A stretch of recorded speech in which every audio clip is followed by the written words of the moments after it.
Hey guys, all right, so some of you had asked me to go ahead and show off some of the buses that I have, and I thought I would start with the latest one that actually just came.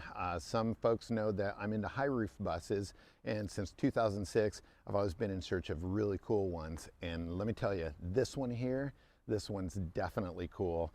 This is a 1964 high roof bus, but the coolest part of it is it's what we call a sales flap, because on the other side, the whole side's open, the whole side opens up, so you can actually go ahead and stand in it and sell out of it. But let me take you for a quick little walk around so you can check it out, and then we'll open it up. So follow me. What's really cool, by the way, about sales flaps is the fact that the cargo doors are always on the left-hand side.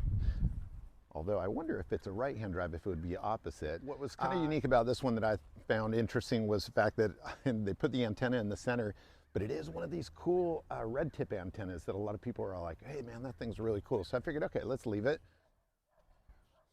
It was an ice cream bus that was being used in Belgium, and it does have a sister bus. So a lot of times people say, hey, I think I've seen that bus.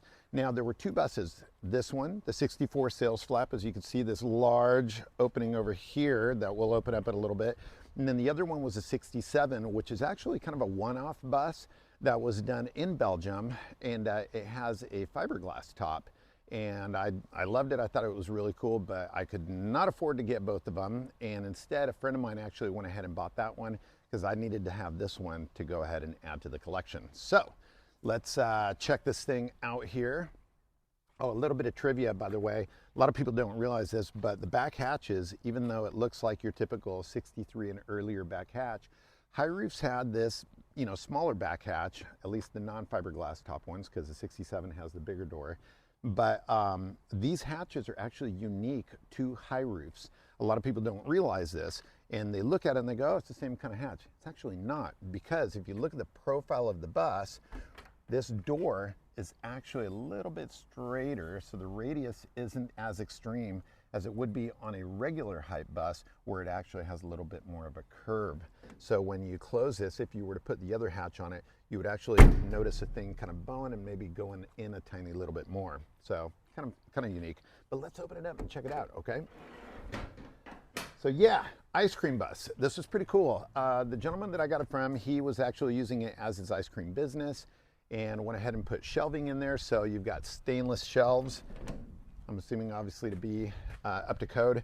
I just put in this cargo mat in here because I had just used it for the Octo show over in Long Beach, which was a great show. If you've never been to Octo, you got to come check it out. It's awesome. And I had put some parts in here, so I didn't want it to rattle around too much. Now, one of the things that's really cool is when you're talking about a sales flap, a lot of times people say, oh, wow, sales flap. Okay, I've seen a lot of them. Now, yes, there are some that were coach built. Some were actually kind of homemade. One of the biggest tells of a Westfalia one are these hinges here that you see. These hinges are only on the Westfalia ones, at least that I've seen. And it actually, when you open up the door, it comes away from the roof, as opposed to the ones that are piano hinged, similar to the back hatch, which, obviously the hinge is attached to the body, and so it's piano hinge and goes upward. These are totally different. The other thing too, the lever systems are really cool. And I was super excited when this thing came, and actually when I saw the photos of it, that the levers in here are in really good shape. And if you look, I mean, they're not, they don't look like the strongest thing in the world. And so a lot of the times I've seen them broken. I remember when I helped Hot VWs get their 62 sales flap, I noticed that something was broken, and it did turn out that it was actually one of the arms was broken.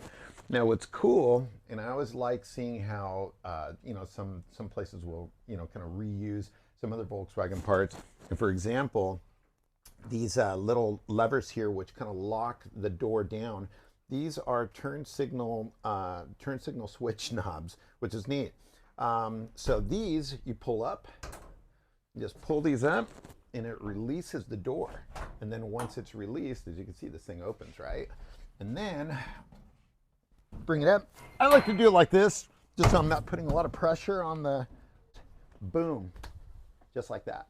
Now, another thing that's kind of unique too, and I learned this thanks to Charlie Hamill actually, so kudos to Charlie, is the fact that not only are the cargo doors on the left-hand side, but it's also a walk-through model. And then of course you've got the opening right side.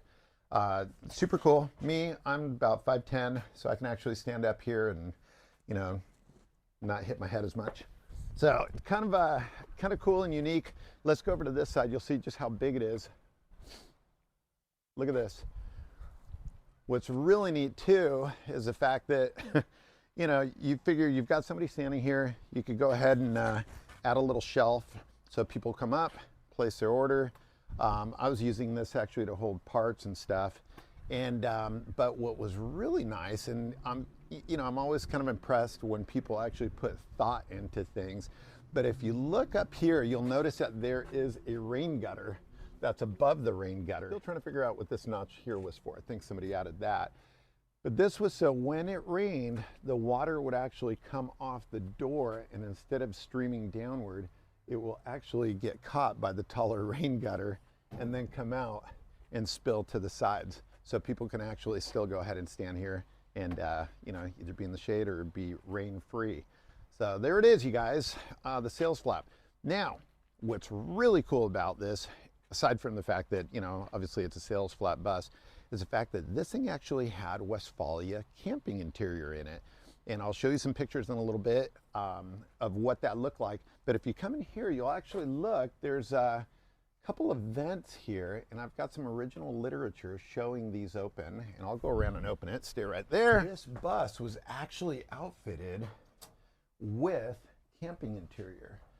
And the coolest part is, I have that interior. Fortunately, the guy that I got it from, he went ahead and saved it, which is fantastic.